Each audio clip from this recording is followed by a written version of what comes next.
یاد رکھیں کہ نصیب والوں کو یہ موقع ملتا ہے کہ جو علم دین حاصل کرنے اس طرح مدرسے میں داخلہ لے لیتے ہیں. اور شیطان پر سب سے زیادہ جو بھاری ہے نا، شیطان کا یوں سمجھیے کہ جو بڑا دشمن ہے وہ عالم دین ہوتا ہے. شیطان طالب علم دین کو بہکانے کی ہر کوشش کرتا، کسی طریقے سے وہ نہیں چاہتا کہ انسان عالم بن جائے. کیونکہ عالم جو ہوتا ہے نا، علماء بڑی پیاری مثال دیتے ہیں، روایتوں میں بھی مفہوم ملتا ہے. عابد، عبادت گزار، عمل کرنے والا ایسا ہوتا ہے جیسے تیراک. سمندر پار کرنا ہے تو تیرتے تیرتے وہ راستہ پار کر رہا ہوتا ہے.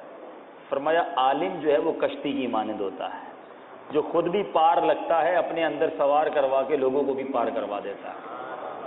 قیامت کے دن اور لوگوں سے کہا جائے گا جنت میں جاؤ، علماء کو روک لیا جائے گا، کہا جائے گا کہ اور لوگوں کی شفاعت کر کے انہیں بھی جنت میں ساتھ لے جاؤ. یہ بہت بہت بڑی سعادت ہے. لیکن چونکہ قدم رکھ دیا ہے اس شاہراہ پر، اس کام میں، تو شیطان کبھی بھی نہیں چاہے گا. اور یہ واقعات بھی ملتے ہیں. تو عالم دین شیطان پر بڑا بھاری ہے، یاد رکھیے گا. جب بھاری ہے نا تو شیطان نے آپ پر خوب حملہ کرنا ہے. اب ہماری شیطان کے خلاف کیا ہے؟ شیطان کے خلاف جنگ. خالی نعرہ لگانا ہے، واقعی لڑائی لڑنی ہے. ایک جنگ جاری رہے گی اور کمبل اوڑھ کے سو جاتے ہیں، فکر ہی نہیں جنگ کیسے ہوگی. بھائی ایسی کیسی جنگ ہے جو خالی نعرہ ہی لگتا ہے؟ جنگ بھی جاری رہے گی اور اللہ کے کرم سے جیت بھی ہماری رہے گی. شیطان کو جیتنے نہیں دینا. آپ کسی دشمن کو للکاریں اور پھر تیاری بھی نہ کریں، وہ تو آ کر خود کھا جائے گا آپ کو. تو شیطان اتنا خطرناک ہے، یاد رکھیں. قرآن کہتا ہے وہ تمہارا کھلا دشمن ہے. تو اب شیطان سے لڑائی کی تیاری کیا ہے؟ یہ بڑی اہم بات ہے. اللہ سلامت رکھے امیر اہل سنت کو جنگ جاری رہے گی کا نعرہ بھی دیا اور شیطان سے لڑائی کے لیے ہمیں مدنی ہتھیار بھی عطا کر دیے ہیں. طلباء کو زیادہ عطا کیے ہیں. عام اسلامی بھائیوں کے مدنی انعامات کتنے ہیں؟